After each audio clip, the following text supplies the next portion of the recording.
इस वीडियो में कोई हाई फाई ग्राफिक्स नहीं है, ना ही कोई टेक्स्ट पीछे से आएगा मेरे, ना ही कोई इमेज आएगी पीछे से, ना ही कोई बहुत बड़ा टेक्स्ट एनिमेशन होने वाला है। अगर तुम्हारे अंदर जरा सा भी स्पैन जो है, अटेंशन स्पैन बच गया है, बाई खुदा ना खास्ता कुछ भी अटेंशन स्पैन बच गया, तो इस वीडियो के लास्ट तक बने रहोगे। अगर बिल्कुल सड़ चुका है अटेंशन स्पैन, एकदम इंस्टाग्राम रील ने, यूट्यूब शॉर्ट ने पूरा दिमाग तुम्हारा तहस नहस कर दिया, तो बाई डिफॉल्ट तुम रुकने वाले नहीं हो। और मोस्ट ऑफ द कैंडिडेट नहीं रुक पाएंगे, लास्ट तक तो रुकना इम्पॉसिबल है, क्योंकि अटेंशन स्पैन इंस्टाग्राम रील और यूट्यूब शॉर्ट ने तो पूरा का पूरा तुम्हारा झेल ही दिया है। ठीक है, पहली बात। दूसरी बात, अगर रह गया थोड़ा बहुत अटेंशन स्पैन और इस वीडियो के लास्ट तक बने रहोगे, तो तुमसे मेरा सिर्फ एक और एक सवाल है, सिर्फ और एक सवाल है, क्या न्यू ईयर में तुमने किसी बार, क्लब, रिसॉर्ट पे जाके पार्टी की है?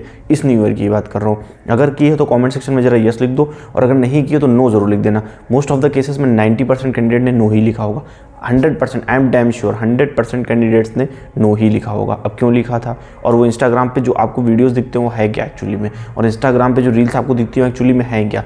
भाई आप अपना इंस्टाग्राम स्क्रॉल करोगे, कोई भी नॉर्मल कैंडिडेट अपना इंस्टाग्राम स्क्रॉल करेगा, पार्टी बब फलाना दिमागा, आपके दोस्त कर रहे हैं, ये कर रहे हैं, वो कर रहे हैं, आप देख के डिमोटिवेटेड हो। पहला तो केस ये, आप देख के अपने अंदर पड़े हुए हो, आप बेड पे स्क्रॉल कर रहे हो, आप डिमोटिवेटेड हो, आपका दिमाग खराब है कि दुनिया सबकी जो है ज़िंदगी सही चल रही है, सिर्फ मेरी खराब है, सिर्फ और सिर्फ मेरी खराब है। But back of the hand reality पता है क्या है? सबकी लगी पड़ी हुई है, लगी तो सबकी हुई पड़ी हुई है, बट क्या है, आपको वो फेज़ उनका दिख रहा होता है जो एकदम बस सिर्फ सक्सेस पीक वाला फेज़ होता है, बट उनके पीछे का तो फेज़ आपको दिख नहीं होता।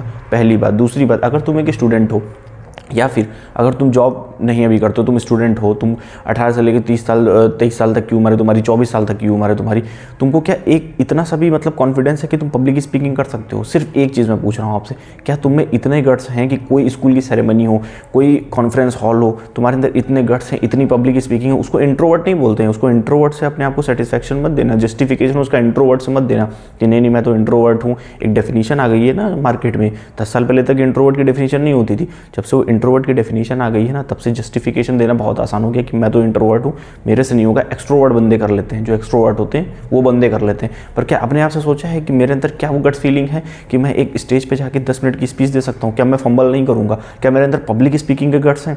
क्या मुझे किसी रिस्पेक्टेड आदमी से बात करनी पड़ पाएगी तो मेरे के ज़बान लहराएगी नहीं? क्या मुझे मेरे शब्द सही से निकल पाएंगे? क्या मेरे अंदर वो पब्लिक स्पीकिंग है? क्या वो कॉन्फिडेंस है मेरे अंदर? क्या मैं उस जो भी जॉब आगे के लिए एस्पायर कर रहा हूँ या फिर कुछ भी कर रहा हूँ अपनी लाइफ में, क्या उस कॉन्फिडेंस के साथ कर पा रहा हूँ? या फिर क्या कर रहा हूँ मैं? सिर्फ रील स्क्रॉल कर रहा हूँ, सिर्फ यूट्यूब शॉर्ट स्क्रॉल कर रहा हूँ, सिर्फ न्यू ईयर पे जितने लोगों ने पार्टी करी उनकी रील्स आ रही हैं वो देख रहा हूँ। जो भी मार्केट में ट्रेंड फेंक दिया जाता है, जो भी वॉट एवर ट्रेंड, एक आइदर पीआर टीम ने ट्रेंड फेंक दिया, आइदर किसी यूट्यूब पर्सनालिटी ने ट्रेंड फेंक दिया, आइदर कोई भी शो चल रहा है, जब उसका पीआर आता है पूरा का पूरा, बस उसी रील का मैं स्टेटस लगा लेता हूँ, उसी रील में मैं बह जाता हूँ, उसी रील में मैं गाना गाने लगता हूँ। किसी मूवी का कोई फेमस सीन आ जाता है, मैं उस पर ही रील 50 देख डालता हूँ। क्या कर रहा हूँ मैं? आज की डेट में वीकेंड है, सैटरडे है, क्या आप लोग दिन भर से कर रहे होंगे?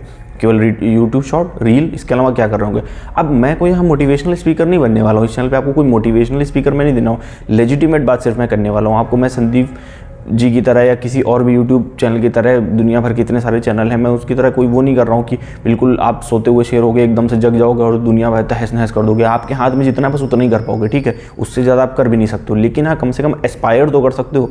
अपना जो फालतू का समय जो दुनिया भर की चीज़ों में वेस्ट हो रहा है, उनको तो कम से कम कर सकते हो, उनको किसी एक प्रोडक्टिव काम में लगा सकते हो। आइदर वो प्रोडक्टिव काम हो सकता है कि भाई आप स्टडीज़ कर रहे हो, आइदर कोई प्रोडक्टिव काम हो सकता है कि आप जॉब के लिए एस्पायर करो तो कंपटीशन की तैयारी कर रहे हो, आइदर कोई प्रोडक्टिव काम हो सकता है कि आप की कोई हॉबी है उसको ग्रूम कर सकते हो, कुछ भी व्हाटएवर। बट ये जो फालतू की चीज़ है, ब्रेन रॉटिंग इज़ रियल, ये चीज़ हमेशा याद रखना। जो बोलते हैं ना लोग, इंस्टाग्राम फेसबुक चला के, यूट्यूब का शॉर्ट चला के पूरा का पूरा दिमाग ब्रेन रॉट हो चुका। Brain rotting is real, 100% real. और इस वीडियो के अगर लास्ट तक तुम बने रहे हो ना, तो अटेंशन स्पैन लिटरली तुम्हारा सच में सही है, और अभी तुम्हारा ब्रेन रॉटिंग का प्रोसेस वो स्टार्ट नहीं हुआ, और नहीं तुम किसी लास्ट स्टेज में हो ब्रेन रॉटिंग की। Brain rotting is a disease, yes it is a disease, जिसमें दिमाग पूरी तरह से सड़ जाता है। कौन कौन सी चीज़ें देख के? वो अनवांटेड चीज़ें, वही सारी अनवांटेड चीज़ें जो आपके लिए कोई जस्टिफिकेशन पैदा नहीं करती हैं। आपने रील देखी, आपने 100 रील देख डाली, उस 100 रील का आपकी लाइफ से कोई इंपैक्ट नहीं है। उन 100 रील का, उन 100 यूट्यूब शॉर्ट का आपकी लाइफ से कोई भी इंपैक्ट नहीं है। उस रील में क्या था, आपने 10 दिन पहले रील क्या देख डाली, वो अब तो याद तक नहीं होगी, लिटरली वो याद तक नहीं होगी।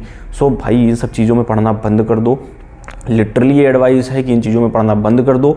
और दूसरी चीज़ कि इस वीडियो को ज़्यादा से ज़्यादा ऐसे लोगों के साथ शेयर कर दो भाई जो इन चीज़ों में फंसे हुए हैं, और परेशान होने की ज़रूरत नहीं है। ये चैनल आपके साथ है और भाई तुम्हारे साथ है। All the best.